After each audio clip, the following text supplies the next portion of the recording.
जय श्री कृष्ण मित्रों। आज आपको मैं एक ऐसी कथा सुनाता हूँ कि किस प्रकार से पूर्व जन्म के संस्कार भी हमारे को पिछले इस जन्म में आकर के भोगने पड़ते हैं। कथा है राजा जनक के बारे में कि किस तरह से उन्होंने पिछले जन्म में गुरु भाई को सताया था, जिसके कारण से उनको वही गुरु भाई ने आकर के उस जन्म में आके आत्म साक्षात्कार कराया। अष्टावक्र मुनि ने राजा जनक को उपदेश दिया और उनको आत्म साक्षात्कार हुआ। तो ये तो हम सभी जानते हैं, ये तो सुना है, पढ़ा है। लेकिन राजा जनक और अष्टावक्र मुनि के पिछले जन्म का वृत्तांत भी बड़ा रोचक और बड़ा बोधप्रद है। राजा जनक पूर्व जन्म में किन्हीं ऋषि के शिष्य थे। अष्टावक्र जी और जनक दोनों गुरु भाई थे। अष्टावक्र जी को योग में रुचि थी और जनक जी को ज्ञान मार्ग में रुचि थी। तो कोई साधक विचार प्रधान होता है, कोई ज्ञान प्रधान होता है, कोई ध्यान प्रधान होता है। ये अपनी अपनी रुचि के हिसाब से होता है। तो अष्टावक्र जी रोज ध्यान करते थे और एक बार जो जहाँ पर ये गुरुकुल पर रहते थे, तो एक बार गुरु जी कहीं गए हुए थे। तो ये विचार प्रधान शिष्य जो जनक जी के ग्रुप वाले थे, वो अपने को बहुत ही बुद्धिशाली मानते थे। उन्होंने अष्टावक्र जी का खूब मजाक उड़ाया और उनके साथ खूब छेड़खानी करी और वे बेचारे घबरा गए। इतना तक तंग किया कि वो रो गए। गुरु जी जब आए तो उन्हें रोता हुआ देखकर पूछे, बेटा क्या हुआ, क्या बात है? जनक उम्र में बड़े शिष्य थे।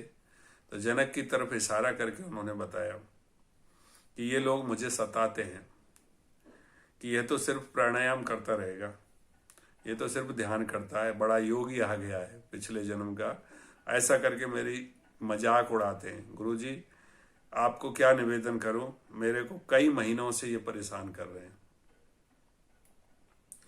गुरुजी ने जनक से कहा कि तुम इसको छोटा गुरु भाई समझ के इतना सताते हो और अपने को बड़ा विद्वान समझने का बड़ा जो घमंड है ना, तो कान खोल के सुन लो कि इसकी कृपा के बिना तुमको साक्षात्कार नहीं होगा।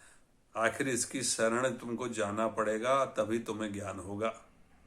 गुरु का श्राप प्रतिबंधक प्रारब्ध बन गया, इसे कहते हैं प्रतिबंधक प्रारब्ध बना। जनक ने पूर्व जन्म में आत्मविचार तो किया था, ज्ञान तो सुना था, परंतु आत्म साक्षात्कार नहीं हुआ।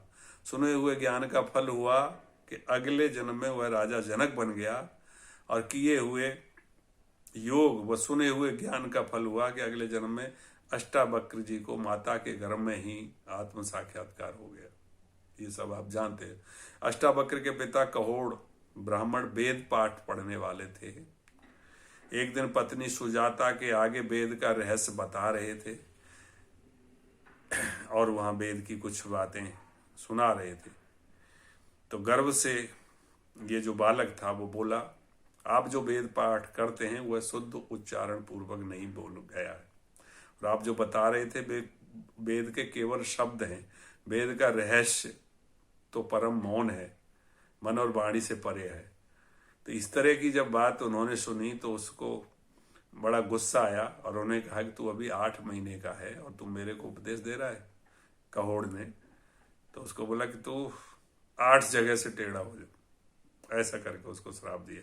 तो माता के गर्भ में ही अष्टावक्र को साक्षात्कार हो गया कि जब वो आए तो वो 8 जगह से टेढ़े हुए थे।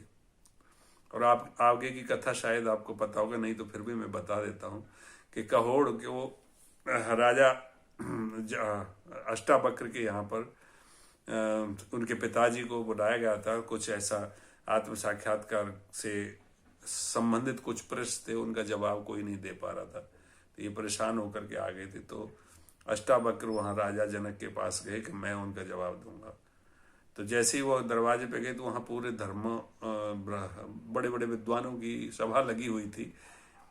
तो दरवाजे से जैसे ये 8 जगह से टेढ़े हुए जो वहाँ पे प्रवेश करते हैं, तो राजा जनक के जितने भी दरबारी थे वो सब हंस गए, मजाक लगा, देखो कैसे आया ये, इस तरह हंस गए। तो हंसते ही वहीं से टहाड़ करके बोले, ए राजा जनक, मैं तो तुम समझता था कि तुम बड़े ज्ञानी हो, लेकिन तुम्हारे यहाँ पे तो चर्मकारों की टोली है। उन्होंने ये कैसे कहा? बोला जी हाँ, चर्मकारों को ही पता रहती है, जो इसके शरीर को देख करके जो देखता है कि कैसा चर्म है, यह विद्वान थोड़े ही है। तब उनको बड़ा ग्लानि हुई जनक को, और उनको बुलाया, और फिर वहाँ इन्होंने जब शास्त्रार्थ किया तो सब नतमस्तक हो गए। तब राजा जनक ने इन्हीं की कृपा से आत्म साक्षात्कार प्राप्त किया, जो कि हम सभी जानते हैं कि घोड़े के रकाम में पैर डालते डालते राजा को आत्म साक्षात्कार हुआ। ये बड़ी कहावत है, और ये कहावत इसी तरह से है कि राजा जनक ने ये पूछा था कि आत्म साक्षात्कार होने में कितनी देर लगती है। तब कहोड़न जी ने कहा कि उतनी देर कि जितनी देर से एक पैर घोड़े में रकाब में डाल के दूसरी तरफ जाता है। और ये घटना तभी हुई जब राजा जनक घोड़े पर सवार होने वाले थे और एक रकाब में पैर डाला ही था, दूसरे में वो डालने वाले थे, तभी उन्होंने कहा इतनी देर में। और इतनी देर में उनको ध्यान लगा दिया, समाधि हो गई, दूसरा पैर आया नहीं, इतनी देर में उनको आत्म साक्षात्कार कहो ये अष्टावक्र मुनि की कृपा से हुआ। जय श्री कृष्ण। आप मेरा चैनल अवश्य सब्सक्राइब कर दीजिएगा, अभी तक नहीं किया है तो, और आपको और भी ऐसे ज्ञानवर्धक वीडियो आपको लेकर के मैं आऊँगा। जय श्री कृष्ण।